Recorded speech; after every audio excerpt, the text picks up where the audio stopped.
Começa agora o podcast de fato. Uma visão popular do Rio Grande do Sul, do Brasil e do mundo.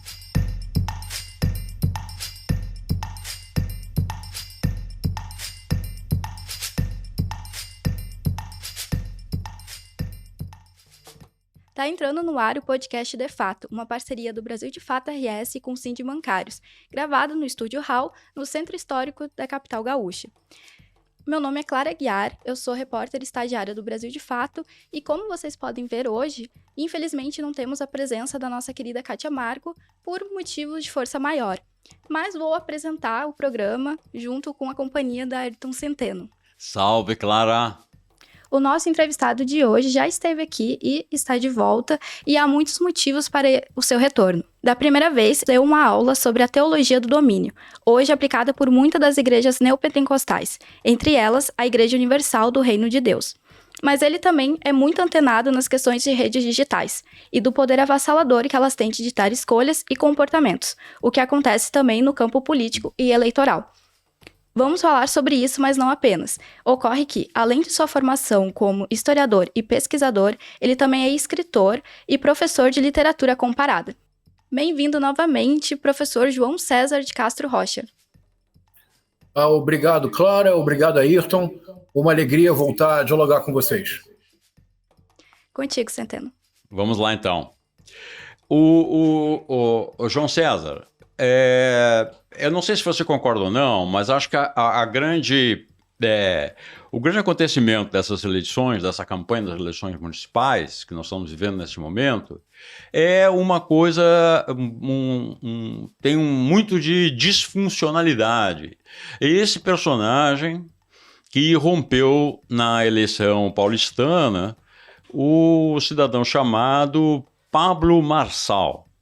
Eu queria que você conversasse, você já tem analisado as intervenções do Pablo Marçal, né, e os eventos que ele desencadeou, como cadeiradas, socos, enfim, por enquanto é o que temos. Enfim, o que é isso, João César? O que isso representa? Vamos lá então, Ayrton. Vamos tentar aqui decifrar as esfinge. Pablo Marçal. Então vamos principiar por uma informação importante que não necessariamente a audiência sua e da Clara terá. O Pablo Marçal não é um nome novo. Ele é um nome novo, nem mesmo na esfera da política o Pablo Marçal pode ser considerado um nome novo. Ele tentou uma candidatura em 2022 a deputado federal, não é? Na verdade, ele principiou tentando uma candidatura à presidência da República em 2022. É verdade. Isso. E ele gravou alguns vídeos, não tão radicais quanto o que ele faz agora, mas vídeos fortes. Um desses vídeos é utilizado pela campanha do Ricardo Nunes o tempo todo, o candidato à prefeitura de São Paulo, o Ricardo Nunes, o atual prefeito. Porque ele tem usado.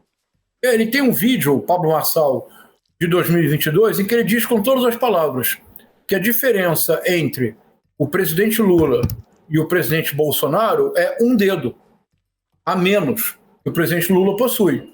Ele diz isso claramente. O partido não levou adiante a sua candidatura à presidência, ele então tornou-se candidato a deputado federal pelo estado de São Paulo, obteve um pouco mais de 200 mil votos, foi eleito, mas depois teve a candidatura cassada, não por nenhum motivo político. É bem importante que isso seja esclarecido. Ele concorreu à eleição sub júdice, e concorreu sub júdice porque ele não apresentou ao Tribunal Superior Eleitoral a totalidade dos documentos que eram exigidos. Portanto, ele teve a candidatura cassada porque ele não tinha a documentação completa no Tribunal Superior Eleitoral, algo bastante característico das atitudes do Pablo Marçal. Portanto, nem no sistema político ele era exatamente novo, porque alguém que se arrisca a candidatar-se à presidência da República torna-se uma figura conhecida. Agora, no mercado digital, esse é o ponto central para que nós comecemos a conversa. No mercado digital, o Pablo Marçal é um dos mitos do mercado digital brasileiro, com um dos enriquecimentos mais rápidos de que se tem notícia.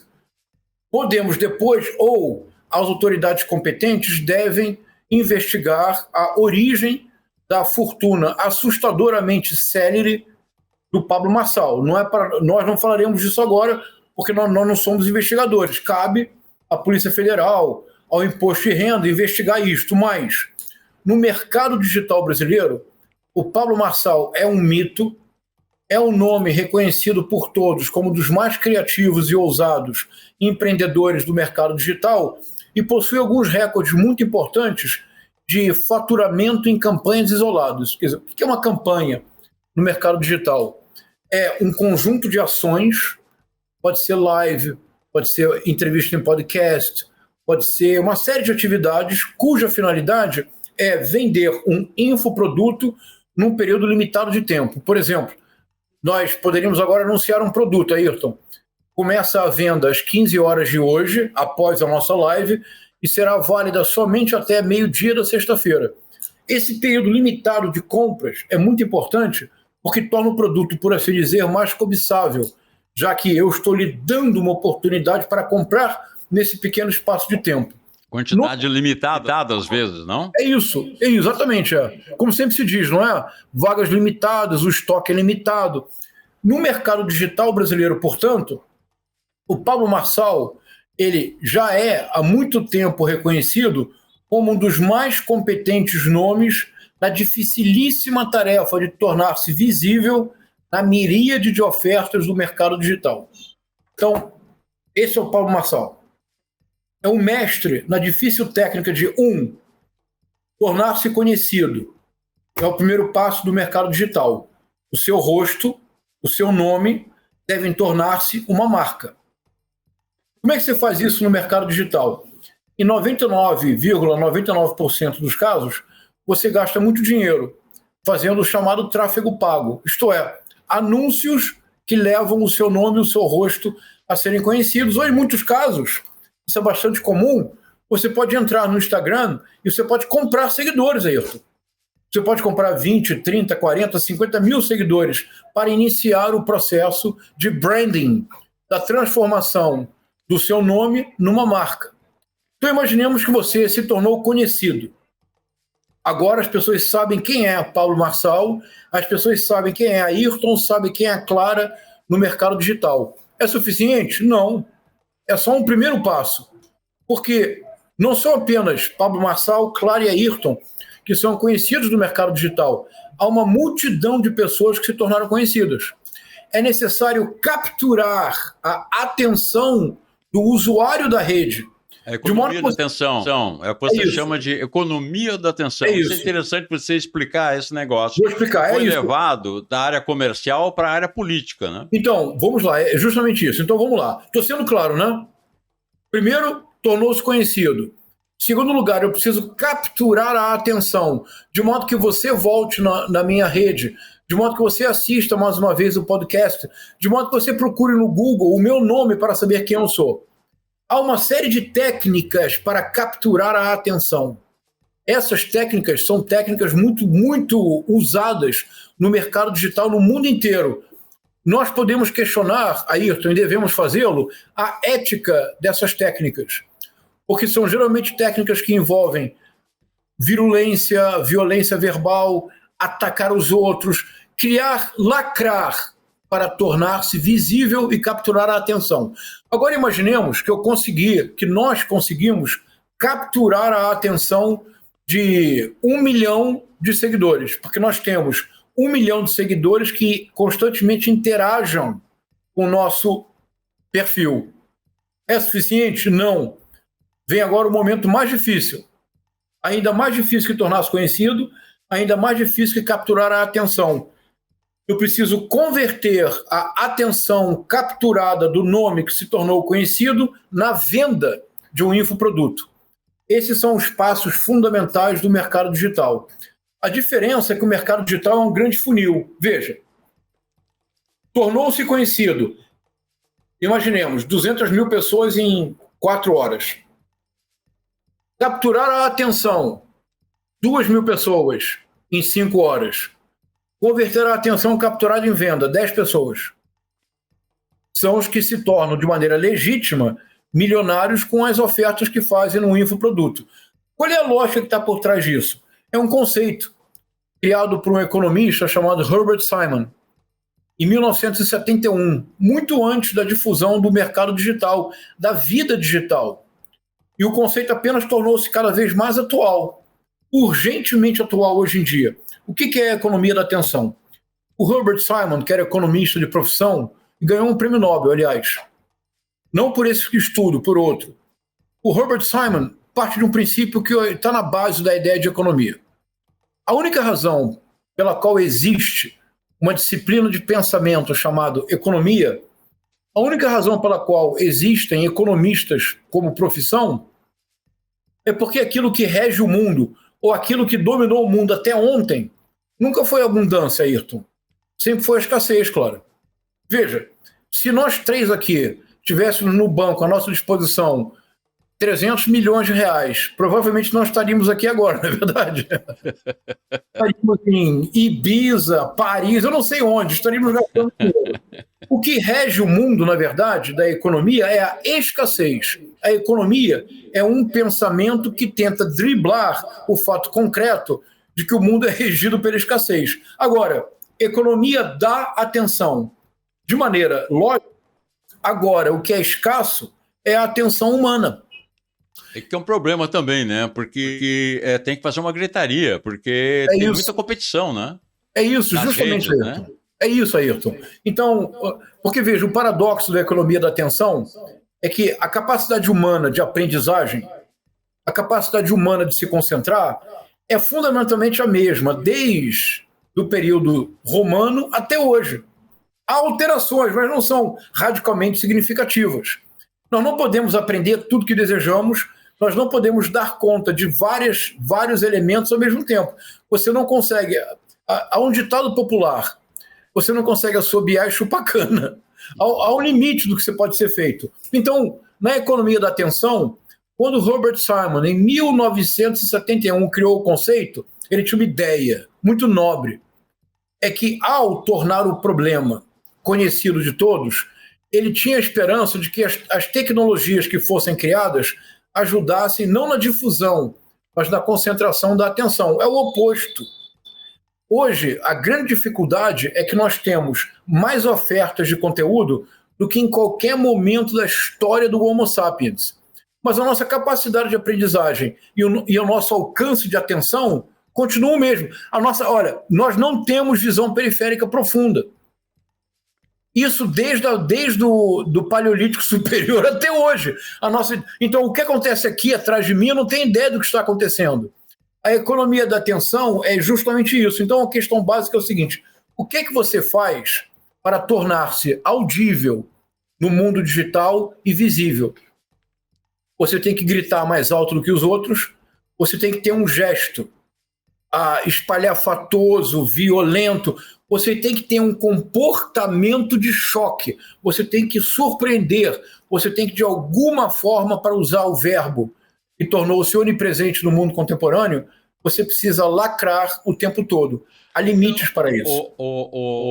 João, é exatamente isso, porque ele transpôs esse comportamento para os debates políticos, para a arena política agora, né? Então, isso, Ayrton. Então, isso é bem importante, Ayrton. Essa é a novidade do Pablo Marçal. A novidade não é o Pablo Marçal. Ele já havia tentado a presidência da República, ele foi eleito deputado federal, cassado porque não tinha os documentos necessários do Tribunal Superior Eleitoral. No mercado digital brasileiro, o Pablo Marçal é um mito há muito tempo. A novidade é que o Pablo Marçal agora, muito mais do que em 2022, o Pablo Marçal está tentando transferir a lógica da economia, da atenção, para colonizar o que nós chamamos de política. Isso, Ayrton, é mais grave, acredite no que eu vou dizer agora, é mais grave do que a tentativa de golpe de Estado no dia 8 de janeiro de 2023. O Tribunal Regional Eleitoral de São Paulo tem um desafio maior, mais profundo e mais radical do que o desafio do Tribunal Superior Eleitoral nas eleições de 2022. O João, independentemente do sucesso ou do insucesso, eu acho até que, entre aspas, digamos assim, o sucesso está dado já do Pablo Marçal. Você acha que esse tipo de personagem, ele tende a se reproduzir daqui por diante nas próximas eleições? Nas próximas municipais, ou federais, ou legislativa, ou majoritária, enfim. Digamos assim, isso, digamos, como ele saiu do nada para um partido que não tem nem representação de 5 parlamentares no Congresso, ele saiu desse nada e ele está na faixa dos 20%, né, segundo as pesquisas indicam. Independentemente do sucesso e do insucesso, esse comportamento parece que ele vai ser reproduzido. Digamos assim, nós vamos ter uma geração de Pablo Marçais ou não? Vamos lá, essa é a questão central, Ayrton. Por isso que eu digo que essas eleições são mais decisivas para a democracia brasileira do que as de 2022. Então vamos lá com calma agora. Imaginemos o mais perverso milagre possível. O milagre da multiplicação, não de pães e peixes, mas de Pablos Marçais. Imaginemos um país em que nós tenhamos uma multidão de Pablos Marçais disputando cargos de deputado estadual e deputado federal, Senado da República, governos de Estado, presidência. Acabou o país, Ayrton. Clara, acabou a possibilidade de polis. Porque o que a economia da atenção realiza, e assim funciona a operação do algoritmo nas grandes plataformas. A operação do algoritmo nas grandes plataformas, e é importante dizê-lo, porque as grandes plataformas já são reguladas pelo algoritmo que eles manejam, e cuja decifração nós não temos acesso. A lógica do algoritmo das grandes plataformas favorece justamente a violência simbólica, a gritaria, o ataque, porque isso atrai e captura a atenção. Infelizmente, desde que o Homo sapiens tornou Homo sapiens, infelizmente, mas é preciso reconhecê-lo, o ódio é muito mais poderoso do que o amor. O ódio é um sentimento que aproxima muito mais as pessoas, que agrega muito mais do que o amor. Porque em ambos os casos, tanto o ódio quanto o amor, o que está em jogo é a figura do outro.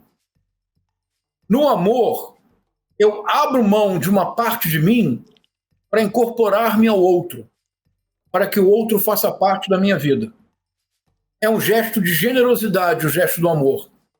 O gesto do ódio, Ayrton, simplesmente é o gesto de desprezo radical, de ressentimento, de recusa completa do outro. Não há generosidade nenhuma da minha parte. Simplesmente o que há é aquela multidão que investe contra uma pessoa. Não é casual que a cultura digital tenha se tornado uma cultura do cancelamento. O que é o cancelamento, se não o linchamento virtual? Mas o que é o linchamento virtual, se não a forma mais arcaica que o Homo sapiens sempre teve na história para dirimir conflitos, que é o mecanismo do bode expiatório. Quando existe uma situação de raiva, de ódio difusa, que o próprio grupo social ameaça se desagregar, basta que alguém diga, o culpado é ele, basta apontar. Todos se viram contra aquele culpado e agora o que antes era um ódio coletivo que ameaçava desagregar a sociedade torna-se um imã. E todos investem contra aquela pessoa. Nós não vemos isso acontecer o tempo todo nas redes sociais? Exatamente. E historicamente nós temos os exemplos da Alemanha, né? 1933, né? Isso. E nós temos outros exemplos. Hoje a Europa, por exemplo, dirige esse ódio ou parte dela para os imigrantes, né? Exatamente. Então, a lógica da economia da atenção no mercado virtual, no mercado digital, ela lança a mão dessa estratégia de sempre um passo a mais, que é uma espiral crescente. Porque, veja, a questão aqui, olha, eu faço um compromisso com você, Ayrton, com você, Clara.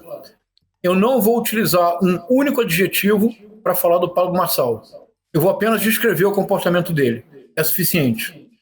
Não vou usar, eu faço esse compromisso. Eu não vou usar um único adjetivo para dizer Pablo Marçal é. Não. Vamos lá.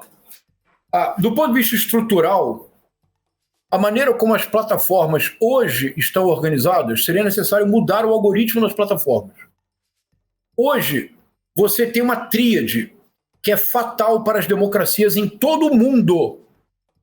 É a tríade do lacre, do like e do lucro. Políticos como Gustavo Gaia, Nicolas Ferreira vivem em torno do lacre, do like e do lucro. Como assim? Você precisa ter uma atitude inusitada, violenta, inesperada para lacrar. Quando você lacra, você produz um corte. Ao produzir o corte, circula em todas as redes. Se o número de visualizações for muito alto, você lucra.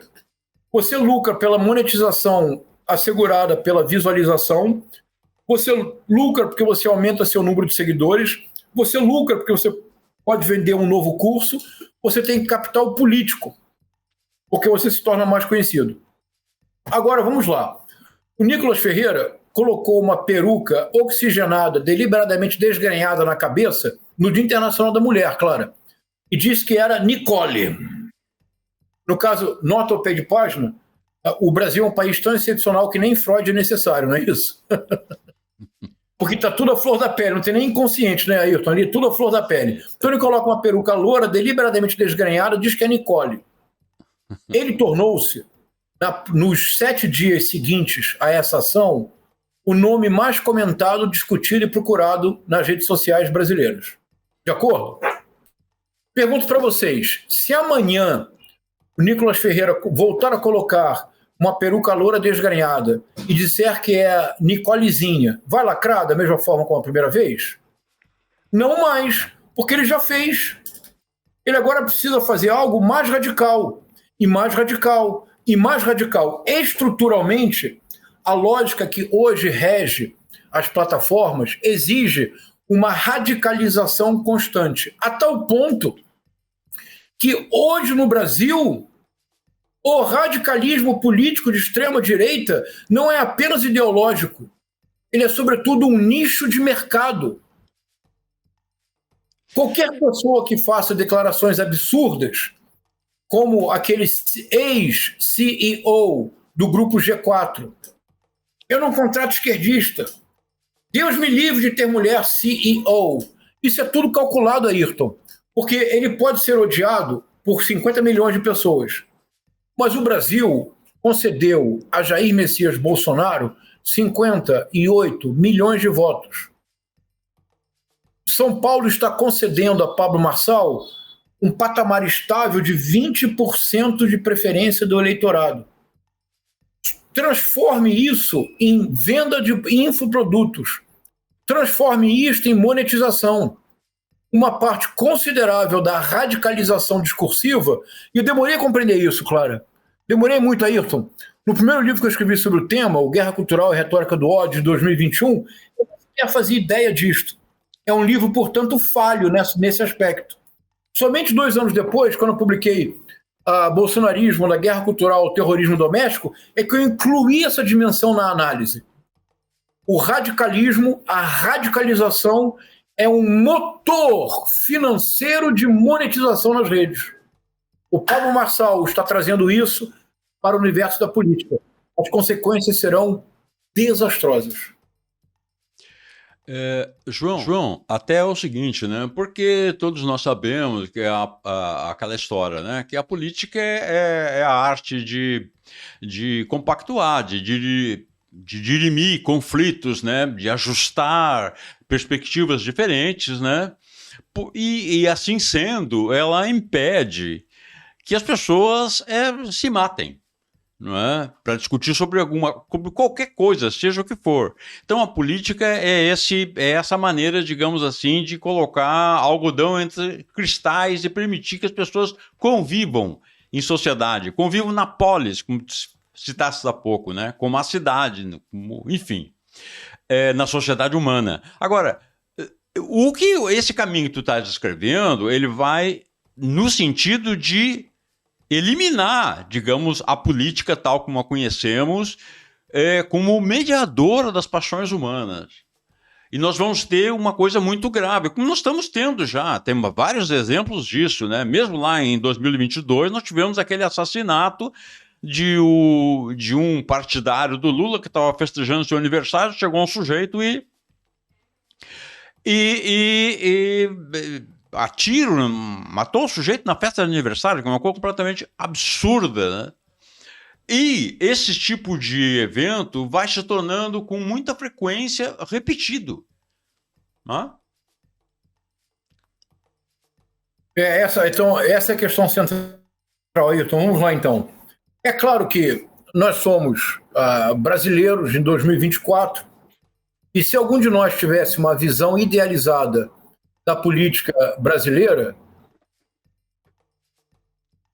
interrompeu? Sigo? Posso seguir? Tá, então eu vou retomar, vamos lá. É claro que nós somos brasileiros e brasileiras em 2024, e se qualquer um de nós tivesse uma visão idealizada da política brasileira, seria não um idealista, seria um tolo, na verdade, porque nós podemos fazer qualquer coisa, menos idealizar os deputados federais que estão na Câmara, neste momento. Independentemente disso, algo muito importante, que não pode ser ignorado, é que a nova República, apesar de todas as dificuldades que podemos identificar na organização política e social da nova República, isto é, do regime que principia em 1985, com o final da ditadura militar, nós devemos, pelo menos à nova República, dois aspectos fundamentais, Ayrton. Clara, você é muito jovem, você não vai nem sequer lembrar do que eu estou dizendo, mas quando eu tenho 59 anos, Ayrton, imagina, eu sou de 65. Eu ainda tenho a clara lembrança de, no início da nova República, 85, 86, de eu no supermercado com a minha mãe, e havia quase que uma competição, porque havia um profissional que era o remarcador de preços. De manhã, à tarde, à noite, mudava o preço dos produtos. Você lembra disso, Ayrton? Claro. Toda a questão era chegar no produto antes do remarcador. Tinha que chegar antes dele. Para que ele não remarcasse o preço.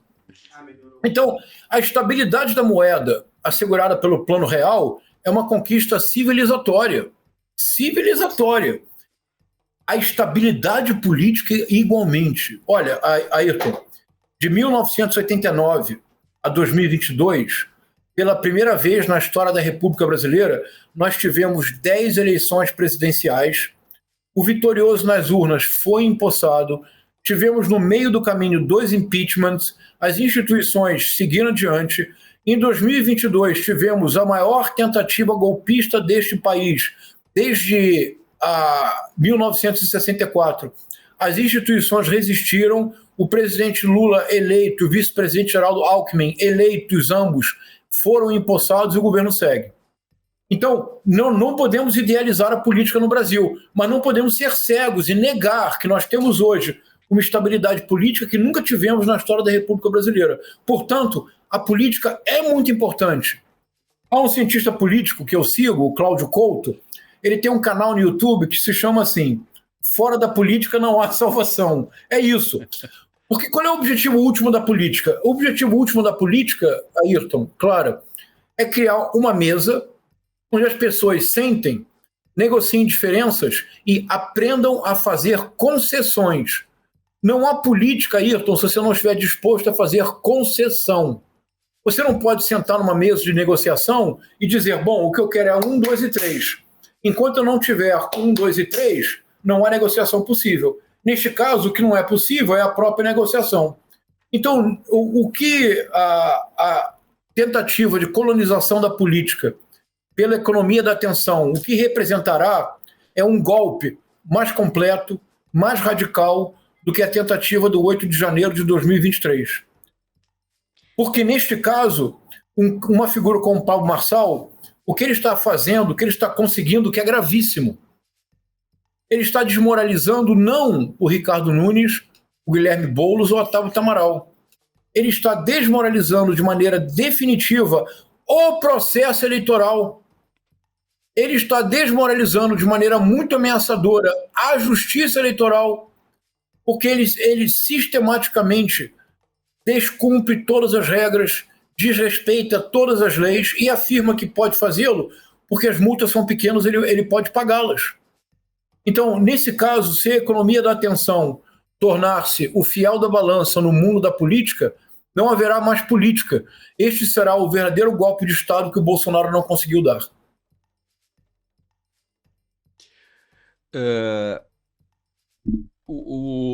João, a gente está falando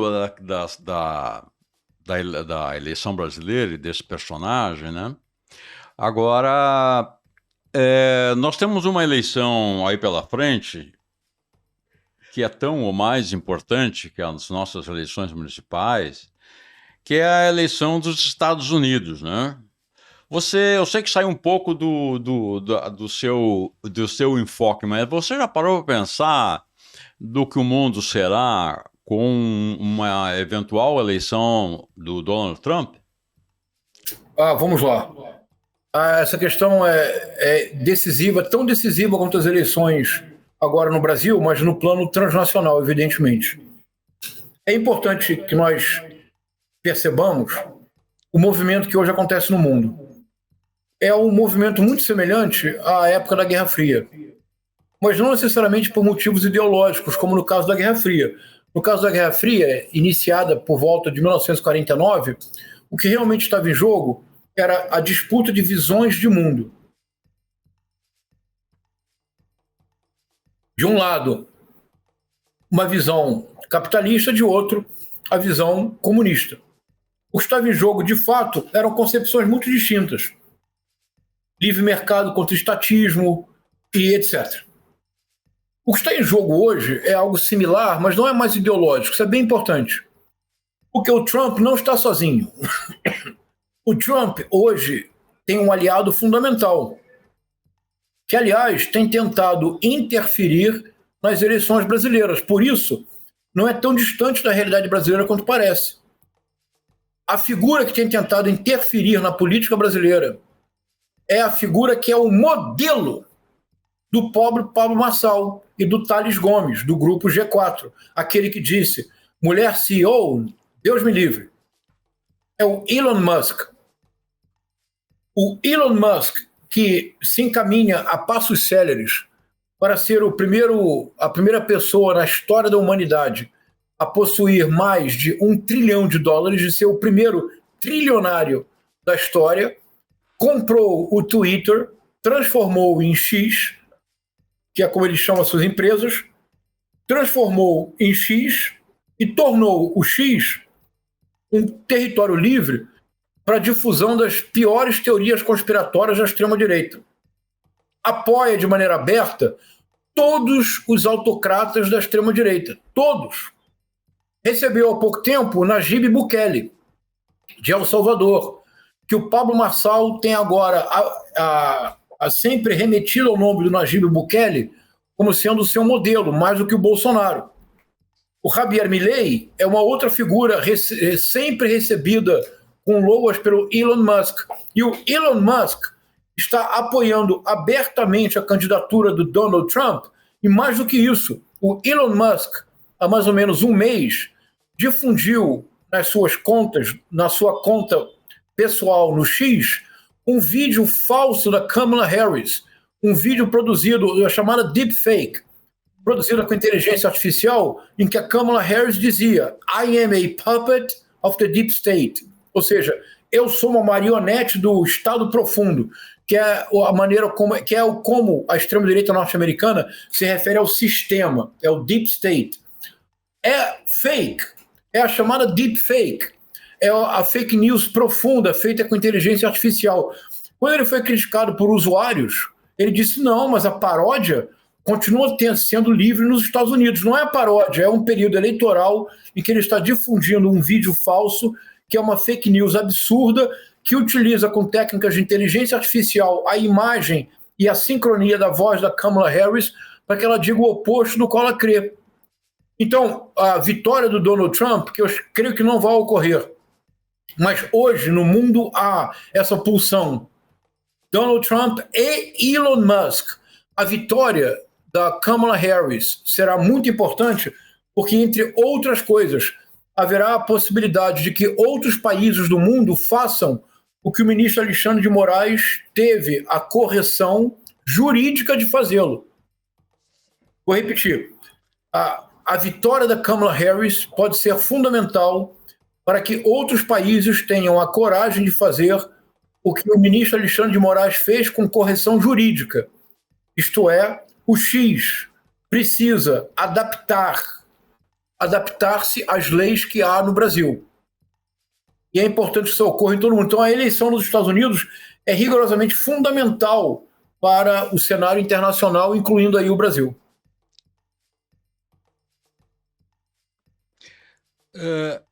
João, por falar em Donald Trump, né, agora pela primeira vez na história recente, né, a gente sempre teve aquela construção das internacionais, né? A primeira internacional, a segunda internacional, a terceira internacional dos partidos comunistas, né? E agora nós estamos em andamento de uma internacional da extrema-direita, né? Que obviamente vai ser altamente favorecida no caso de uma vitória do Donald Trump. Então nós temos aqui nós temos o PL, o partido do Bolsonaro, tem o La Libertad Avanza do Javier Milei na Argentina, tem o Vox do Santiago Abascal na Espanha, tu tem o Chega em Portugal e vários partidos de extrema direita se organizando dessa maneira. Como é que tu está acompanhando isso? Essa é uma questão muito importante também. É até anterior. Se nós voltarmos a 2016, se nós nos recordarmos que na campanha vitoriosa do Donald Trump, ele sempre dizia nos comícios, ele dizia assim, esta não é uma campanha política tradicional. Este é um movimento. Lembra disso, Ayrton? Ele dizia, sim, this is a movement. E ele fazia questão o tempo todo de dizer, this is a movement, em lugar de dizer uma campanha política. De onde ele retirou essa ideia? Do Steve Bannon.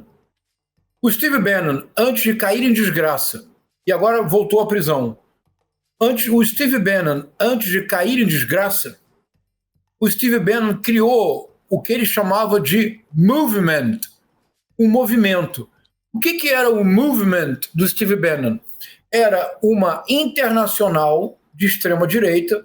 Ele viajava, sobretudo, para países do leste europeu, para encontros com lideranças políticas jovens, de modo a criar... A Itália tem um papel importante nisso. Isso, exatamente. De modo a criar um grupo de extrema-direita para chegar ao governo em países-chave. Na América Latina, o Steve Bannon designou um representante do movement na América Latina. Sabe quem é, Clara? Desconfia? É o Eduardo Bolsonaro. Designado pelo Steve Bannon como o representante do movement na América Latina. Não somente isto. Essa é uma questão bem importante, Ayrton. Não somente isto. Existe uma retórica comum. Eu vou citar aqui alguns nomes, para que vocês depois, a audiência pesquise. Vamos lá. Nos Estados Unidos, Ben Shapiro. Na Guatemala, Gloria Álvarez. No México, Axel Kaiser. Na Argentina, antes de ser presidente, Javier Milei. Em El Salvador, antes de ser presidente, Nayib Bukele. O que os une? A mesma retórica. Você não vai acreditar no que eu vou dizer agora, Clara e Ayrton. Se você colocar no Google, no YouTube, Ben Shapiro, Fórum de São Paulo. Gloria Álvarez, Fórum de São Paulo. Axel Kaiser, Fórum de São Paulo. Javier Milei, Fórum de São Paulo. Nayib Bukele, Fórum de São Paulo. Todos repetem a mesma fake news sobre o Fórum de São Paulo.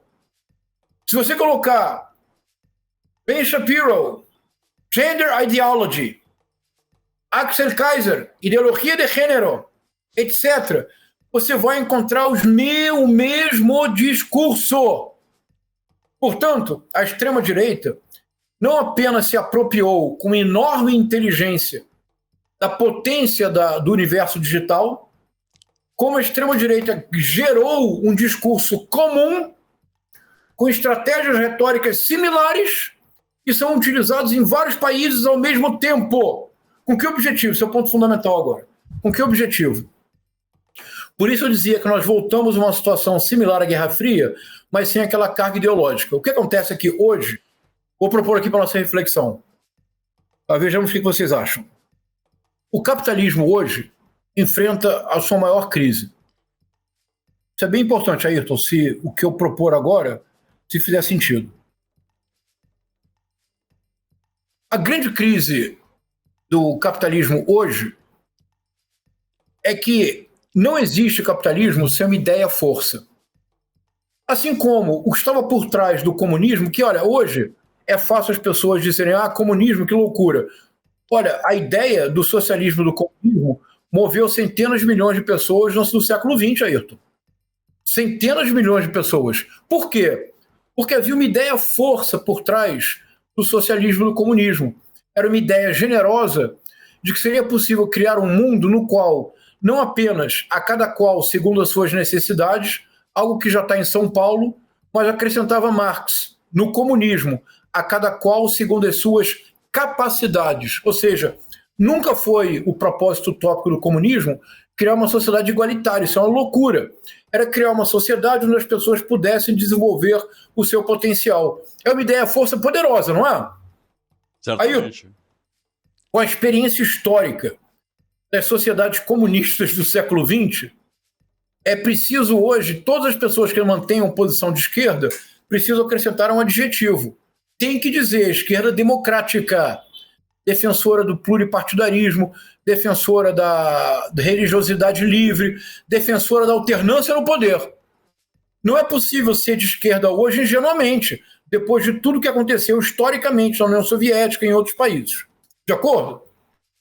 A ideia-força do capitalismo, sem a qual o capitalismo não sobrevive, é a ideia de que é possível acumular riqueza de maneira infinita. O que está por trás da ideia do American Way of Life é a ideia de que o filho terá uma casa mais valiosa que a do pai, que já era mais valiosa que a do avô, que era muito mais valiosa que a do bisavô. A ideia básica do capitalismo é que o horizonte de acúmulo de riqueza é potencialmente infinito e você sempre pode subir um degrau na escada social. De acordo com isso? Com essa caracterização? Exatamente. Okay.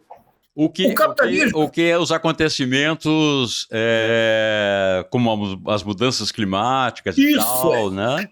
Esse é o coração da questão. Estão botando por terra também isso, né? Esse é o coração da questão, porque agora nos damos conta, justamente com esses acontecimentos, que essa ideia-força do capitalismo dependia de uma ideia que nunca tinha sido explicitada. Era possível imaginar o capitalismo como um acúmulo infinito de riqueza, porque se partia do princípio que os recursos naturais eram igualmente infinitos. Que eu poderia continuar explorando. Olha, historicamente, inicialmente o homem se desloca com a própria força motora. Depois, ele lança a mão da tração animal. Veja, do período do Império Romano até o século XVIII na Inglaterra, em Roma, o tempo que se levava para atravessar de Roma até a Inglaterra manteve-se o mesmo, do século I depois de Cristo, com o imperador Augusto, até o século XVIII. Por quê? Porque só havia uma forma de fazer, a tração animal. E, salvo engano, os animais não começaram a correr mais rapidamente com o tempo. Foi preciso esperar o vapor e, sobretudo, as ferrovias. Surgiu, então, uma nova expressão que ninguém utilizaria na Idade Média, que é quilômetros por hora. A ideia do quilômetros por hora é que quanto mais acelerado, entre aspas, é como se o tempo é como se a distância encurtasse. Agora, depois disso veio o carvão, depois o petróleo, energia eólica, depois gás. A ideia que estava por trás disso, Ayrton, Clara, da possibilidade do acúmulo infinito de riqueza, é que a natureza seria um repositório infinito de riquezas para serem extraídas. Por que é que a extrema-direita principia no mundo inteiro com o negacionismo climático? Ou seja, por que é que a extrema-direita, na passagem do século XX para o século XXI, começa a tornar-se visível transnacionalmente graças ao negacionismo climático? porque a extrema-direita precisa negar a mudança climática, porque é a única forma de seguir explorando a natureza como se não houvesse amanhã. E, de fato, não haverá amanhã se a natureza continuar a ser explorada como está sendo hoje. Portanto, para que isso seja possível, é necessário, enfraquecer os estados nacionais. 2, criar o que eu chamo do neoliberalismo predador, que não é apenas o neoliberalismo do tempo da Margaret Thatcher e do Ronald Reagan, é o neoliberalismo à la Elon Musk. Por isso é necessário uma guerra cultural, porque você precisa convencer as pessoas que o que está acontecendo diante dos olhos delas não é verdadeiro.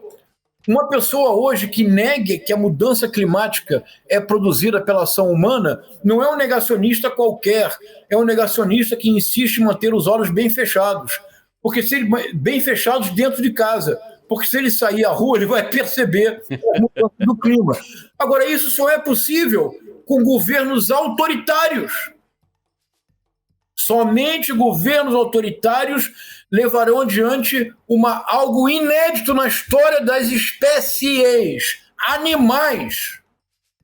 O Homo sapiens encaminha-se para ser a primeira espécie animal que colabora para a própria extinção. Você escutou o que eu falei, Ayrton? Não é tão sapiens assim. Isso. Nós estamos nos encaminhando para nos tornarmos a primeira espécie animal que colabora ativamente para a sua extinção. Era o meteoro, né? O meteoro, a idade do gelo, aquela coisa. Agora nós estamos nos preparando para isso e nós sabemos se vai demorar alguns meses ou vai demorar alguns anos ou algumas décadas, mas o caminho parece ser esse, né? A não ser que nós compreendamos que o capitalismo, como foi pensado, acúmulo infinito de riqueza, não é possível. Pronto. Acabou. Não é possível. Não é possível que... Então, mas dentro disso, agora... Mas qual vai ser o discurso do capitalismo se isso cair? É onde eu ia chegar agora. A dificuldade, como? O que vão colocar no lugar? Primeiro, eles não estão aceitando essa hipótese. Então, por exemplo, surgem uma série de discursos. Um exemplo, empreendedorismo.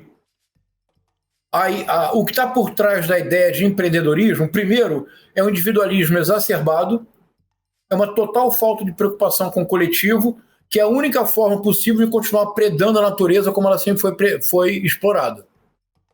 Segundo lugar, parte do princípio de que é uma espécie de retorno selvagem do darwinismo social do século XIX. O que está por trás do empreendedorismo é a ideia de que só os mais fortes vão sobreviver.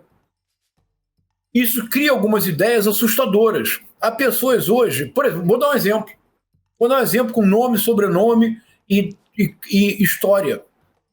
Durante a pandemia, o empresário brasileiro, eu vou utilizar este caso como um sintoma dessa situação contemporânea. Durante a pandemia, um empresário brasileiro teve vazado um áudio no qual, num grupo de amigos do WhatsApp, ele dizia: precisamos abrir a economia de qualquer forma. Deve morrer, não vou lembrar do número exato que ele disse, mas se eu não me engano ele disse assim, podem morrer 8.000 pessoas. É uma lástima, mas é inevitável. Agora, claro, vê se você concorda comigo. Alguém só diz isso porque para esta pessoa, entre as 8.000 pessoas que deverão morrer, está incluído algum familiar seu? Obviamente não, né? Está incluído algum amigo próximo? Está incluído alguém do seu círculo de amizades? A razão pela qual o empresário Roberto Justus pôde dizer esta frase absurda é evidentemente porque ele se considera a si e aos seus acima dos demais. Terão mais proteção, terão remédios mais caros, terão a vacina inexistente, o que seja. Então, toda essa ideologia contemporânea, veja, no Brasil, isso foi tão longe. Isso é o puro suco do darwinismo social, né? É o puro suco do darwinismo social. E no Brasil, para que nós compreendamos a força da guerra cultural, por que a guerra cultural é financiada de maneira transnacional com muito dinheiro? Vocês estão no Rio Grande do Sul, não é isso? Sim. Pois aí no Rio Grande do Sul, aí em Porto Alegre, nasceu uma produtora de audiovisual chamada Brasil Paralelo, que hoje faz esse papel. que acabou de lançar agora uma série Contra de difamação da universidade. Com que finalidade? Preparar no Congresso e na sociedade brasileira a ideia da privatização do ensino. Agora, veja, e a tal ponto isso é poderoso que no Brasil surgiu uma categoria inédita. Aliás, o sociólogo Gessé de Souza acabou de publicar um livro que eu quero ler com grande interesse, porque é uma categoria sociológica inédita no Brasil, que é o pobre de direita. O que faz o pobre de direita? O pobre de direita, na época da reforma da Previdência no governo Bolsonaro, o pobre de direita foi à rua, foi às ruas, a apoiar uma reforma que torna a sua vida impossível. Por que ele pôde fazê-lo? Porque eu sou empreendedor. Porque só os mais fortes triunfarão. Aí vem esse discurso desses coaches, eles dizem trabalhar 80 horas por semana. Por exemplo, o Elon Musk gosta de dizer que ele trabalha 120 horas por semana. 120 horas por... Então, esse Thales Gomes, que agora teve esse problema, nessa entrevista em que ele dizia que ele não contrata esquerdista, ele dizia também que ele não pode trabalhar menos de 80 horas por semana. Agora, vamos lá. O dia tem 24 horas. A semana tem 7 dias. 24 vezes 7, 168. Se você trabalha 120 horas por semana, o que sobram são 48 horas. Isso significa que você tem livres por dia 6,8 horas. Digamos 7 horas. Isso quer dizer que você precisa, nas 7 horas, dormir, comer, tomar banho e relacionar-se com as pessoas. O mundo é esse, Ailton. Percebe? Então, a ideia que está por trás é a retomada, sem nenhuma vergonha, sem nenhum constrangimento, do darwinismo social. O que está em curso pela extrema-direita é a proposta desavergonhada de uma eugenia social radical, que não será mais baseada, como era no nazismo, na etnia, será baseada na capacidade de trabalho. Trabalhe 20 horas por dia e seja um empreendedor de sucesso.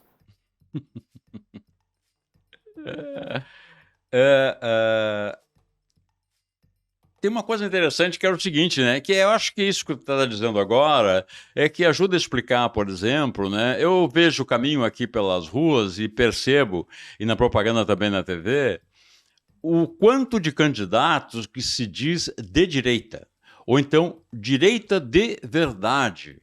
Eu me lembro, né? Eu também tenho certa idade para me lembrar, que ninguém se dizia de direita, nem quem era de direita. Até brigava, se alguém dissesse, não, você é de direita. Não sou de direita, eu sou de centro e tal, conservador, enfim, no máximo, mas de direita ninguém era. Absolutamente. Hoje as pessoas batem no peito e dizem de direita. Eu acho que é um pouco esse caldo de cultura, né, que nos é injetado diariamente, que você está descrevendo aí, né?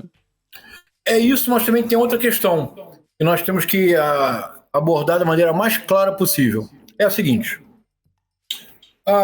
eu sou de 1965. Comecei a me interessar por política aos 14, 15 anos. Portanto, 1979, 1980. Acho que nós somos mais ou menos da mesma geração, Ailton. Então você deve ter uma experiência... Eu sou mais antigo. Quando você nasceu, eu estava chutando bola já. Que você foi precoce chutando bola. Então, quando eu tinha então 15 anos de idade, a perspectiva real de que a esquerda chegaria ao poder no Brasil no plano federal era nenhuma. Nenhuma. Então, quando você era de esquerda no Brasil em 1980, 85, você dialogava com todas as pessoas, qualquer pequeno espaço que você tinha, você ia lá falar. Pouco importa se era TV Globo, não importa. Havia um pequeno espaço, você precisava ocupá-lo e falar algo. Não era assim, Ailton? Sim. Pois bem, sim. Isso implicava uma militância aguerrida, a utopia vivida de maneira concreta no cotidiano, a celebração de pequenas vitórias, a luta intransigente por determinados valores. Isso era ser de esquerda. Em 2002, o Partido dos Trabalhadores, quando completava 22 anos, chegou ao poder federal. Para chegar ao poder federal, realizou o que eu considero correto, algumas concessões.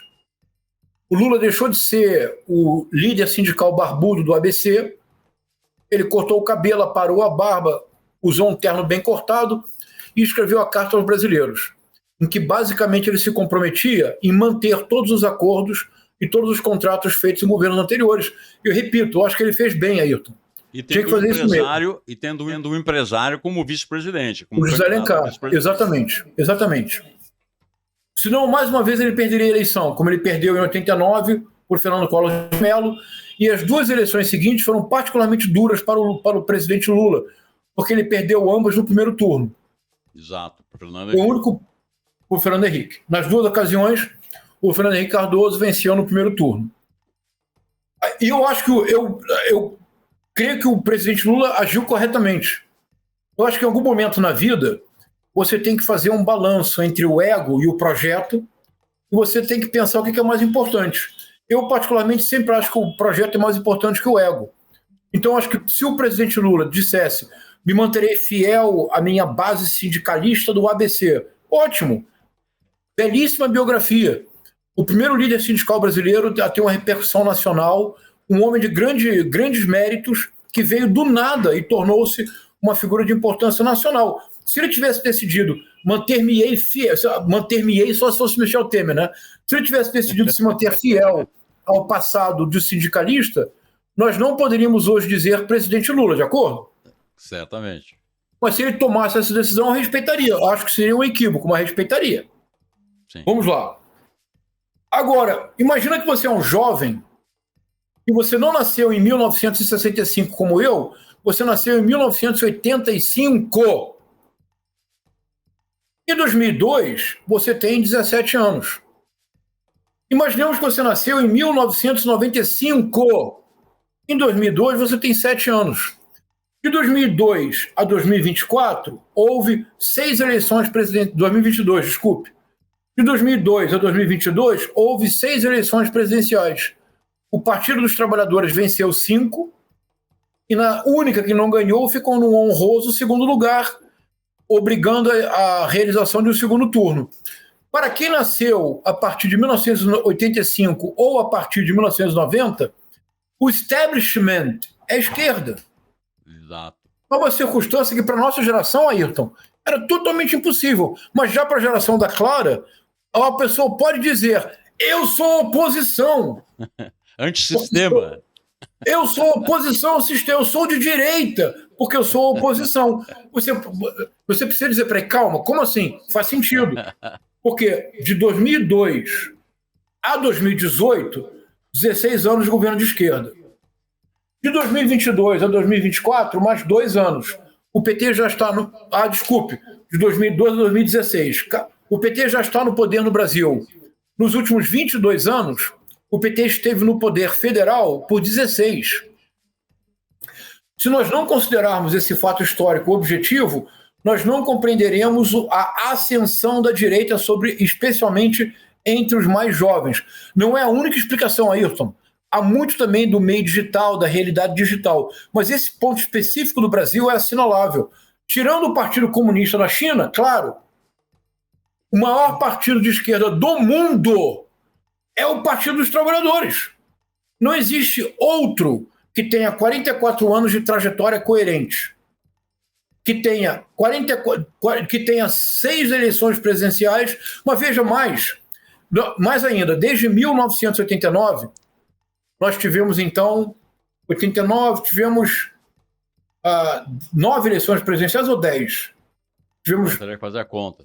Mas, de qualquer maneira, é o maior partido, me parece, até pelas suas vitórias, o maior partido da história do Brasil.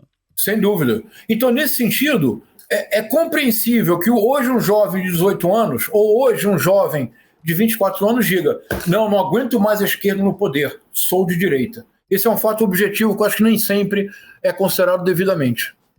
João César, agradecemos a tua presença aqui com a gente. Obrigada pelas perguntas, Ayrton. Não esqueça de curtir e compartilhar o nosso podcast. Deixe um comentário com o teu feedback. Quero aproveitar também para te convidar para nos apoiar. Estamos no Apoia-se pelo link apoia-se/Amigos do Brasil de Fato RS. E lembrando que se você tem um recadinho para a gente, crítica ou sugestão de pauta, entre em contato com a nossa redação pelo e-mail redaçãors @brasildefato.com.br ou pelas redes do Brasil de Fato RS. Obrigada, Ayrton. A gente termina por aqui. Até a semana que vem com mais entrevistas, análises e pitacos diversos. Até mais. Você ouviu o podcast de Fato, uma produção do Brasil de Fato, Rio Grande do Sul.